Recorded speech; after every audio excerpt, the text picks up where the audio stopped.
Hi hello welcome to our weekend vlog. അങ്ങനെ കുറേ നാളായിട്ട് കാണണമെന്ന് ആഗ്രഹിച്ച ഒരിടത്താണ് ഇന്ന് ഞാനുള്ളത്. Casa Grande ruins national monument. ഇനി കാണുന്നതാണ് നമ്മുടെ കസാഗ്രാൻഡെ റൂയിൻസ്. നമുക്കിനി അങ്ങോട്ടേക്ക് പോകാം. പാർക്കിലേക്കുള്ള എൻട്രൻസ് ഫ്രീ ആയിരുന്നു കേട്ടോ. നമ്മുടെ എൻട്രൻസിൻ്റെ അവിടെ ആയിട്ടൊരു ചെറിയ മ്യൂസിയം ഉണ്ട്. ആ മ്യൂസിയം വഴിയാണ് നമ്മൾ ആ റൂയിൻസിൻ്റെ അടുത്തേക്ക് പോകുന്നത്. ഇവിടെ ഫസ്റ്റ് നമുക്കൊരു മാപ്പ് കൊടുത്തിട്ടുണ്ടായിരുന്നു, അതായത് ഈ സിവിലൈസേഷനെ കുറിച്ച് ചെറിയൊരു ഇൻട്രോ പീരിയഡ്, പിന്നെ ഇത് വ്യാപിച്ച് കിടക്കുന്ന സ്ഥലങ്ങൾ. അങ്ങനെയാണ് എനിക്ക് മനസ്സിലാക്കാൻ സാധിച്ചത് കേട്ടോ. അപ്പോൾ ഇത് മാത്രമല്ല, വേറെയും കുറേ ആർക്കിയോളജിക്കൽ സൈറ്റ്സ് ഉണ്ട് ഇവിടെ. അതിൻ്റെ ഒരു ഓവർവ്യൂ ആണ് ഈ കാണുന്നത്. പിന്നെ ഏതൊരു സിവിലൈസേഷനിലും നമ്മൾ കാണുന്ന പോലെ അവരുപയോഗിച്ചിരുന്ന ഒരുപാട് സാധനങ്ങൾ, അതിൻ്റെയൊക്കെ ഡിസ്പ്ലേ ഇവിടെ ഉണ്ട്. നമുക്കിനി അതൊന്ന് കണ്ടു നോക്കാം കേട്ടോ. പണ്ട് സ്കൂളിൽ പഠിച്ച ഒരു ഓർമ്മ പോലെ നമ്മുടെ ഹാരപ്പൻ സിവിലൈസേഷനും മെസപ്പൊട്ടോമിയൻ സിവിലൈസേഷനും ഒക്കെ മനസ്സിലേക്ക് വന്നു. അതുകൊണ്ട് തന്നെ ചുമ്മാ അങ്ങ് കണ്ടുപോകാനുള്ളൊരു മനസ്സ് എനിക്കില്ലായിരുന്നു. കാരണം അതൊന്നും നമുക്ക് നേരിൽ പോയി കാണുവാൻ സാധിക്കില്ലല്ലോ. അപ്പോൾ കിട്ടിയ അവസരം പാഴാക്കരുത്. ഇതുപോലത്തെ ഒരുപാട് ഐറ്റംസ് എല്ലാം അവർ ഈ സൈറ്റിൽ നിന്ന് തന്നെ എക്സ്കവേറ്റ് ചെയ്തിട്ടുണ്ടെന്നാണ് പറയുന്നത്. എക്സ്കവേഷൻ ടൂൾസ് ഒക്കെ അവർ ലാസ്റ്റ് ഡിസ്പ്ലേക്ക് വെച്ചിട്ടുണ്ടായിരുന്നു. ആർക്കിയോളജിസ്റ്റുകൾ ഈ സിവിലൈസേഷൻ കാലത്തുണ്ടായിരുന്നവരെ വിളിക്കുന്നത് first masters of the American desert എന്നാണ് കേട്ടോ. ഗില റിവറിനോട് ചേർന്ന് കൂളിഡ്ജ് എന്ന സ്ഥലത്താണ് ഈ പാർക്ക് സ്ഥിതി ചെയ്യുന്നത്. ഹൊഹോക്കാം കൾച്ചറൽ വിഭാഗത്തിൽപ്പെട്ടിരുന്നവർ പലതരം വ്യാപാരങ്ങളിൽ ഏർപ്പെട്ടിരുന്നു.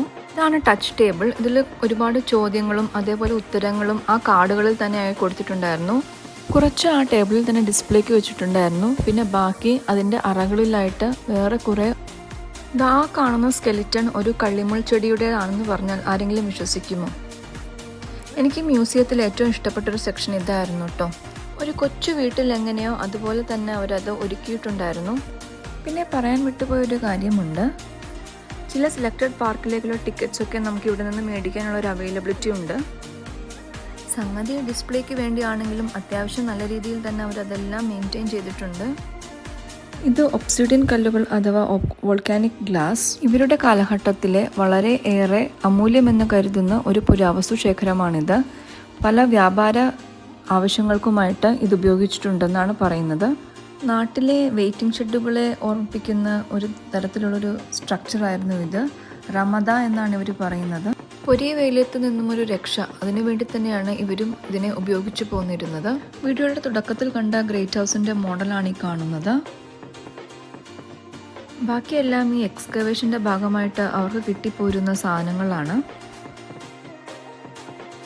പിന്നെ അവരുടെ വ്യാപാര രീതിയും അത് എവിടെയെല്ലാം ആയിരുന്നു എന്നും ഉള്ളതിനെക്കുറിച്ച് ഒരു ചെറിയ ഇൻഫോ ഇവിടെ കൊടുത്തിട്ടുണ്ടായിരുന്നു. ഇതുപോലെയുള്ള ഈ തവിട്ട് നിറത്തിലുള്ള കലങ്ങളൊക്കെ നിർമ്മിക്കുന്നതിൽ പ്രത്യേക കഴിവുള്ളവരായിരുന്നു കേട്ടോ ഇവർ. അങ്ങനെ ഇതിൽ മാത്രമല്ല കേട്ടോ, ആകാശ നിരീക്ഷണത്തിലും ജ്വല്ലറി മേക്കിങ്ങിലും ഹണ്ടിങ്ങിലും എല്ലാം അവർ വളരെ കഴിവുള്ളവരായിരുന്നു. ഏതു രീതിയിലാണ് ഈ സിവിലൈസേഷൻ ഇല്ലാതെ ആയതെന്ന് ഇന്നും ഒരു മിസ്റ്ററി ആയിട്ട് തന്നെ തുടരുന്നു. ഇത് ഞാൻ പറഞ്ഞതല്ല കേട്ടോ, ഇതിൻ്റെ അവസാനം അവരവിടെ കൊടുത്തിട്ടുണ്ട്. ഈ പെട്രോഗ്ലിഫ്സ് എന്ന് പറഞ്ഞാൽ റോക്ക് കാർവിങ്സ് ആണ് കേട്ടോ. നമ്മൾ ഈ പിക്ടോഗ്രാഫ്സ് എന്ന് പഠിച്ചിട്ടില്ലേ, അതുപോലെ ഒന്ന്. ഇതെനിക്കും ഒരു പുതിയ അറിവാണ്.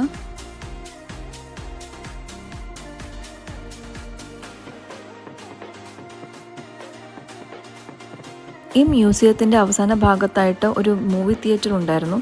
അവിടെ ഈ സിവിലൈസേഷനെ കുറിച്ചുള്ള ഡോക്യുമെൻ്ററി ഓരോ സമയങ്ങളിലായിട്ട് കാണിക്കുന്നുണ്ടായിരുന്നു. ഞങ്ങൾക്കത് കാണാൻ സാധിച്ചില്ല.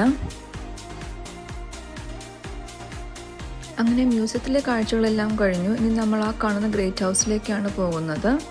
ഈ സ്പാനിഷ് എക്സ്പ്ലോറേഴ്സാണ് ഇതിനെ കസാഗ്രാൻഡെ എന്ന പേര് വിളിച്ചു തുടങ്ങിയത്. അവർക്ക് പോലും വളരെ ആശ്ചര്യം തോന്നുന്ന ഒരു നിർമ്മിതിയായിരുന്നു ഇത് എന്നാണ് പറയുന്നത്.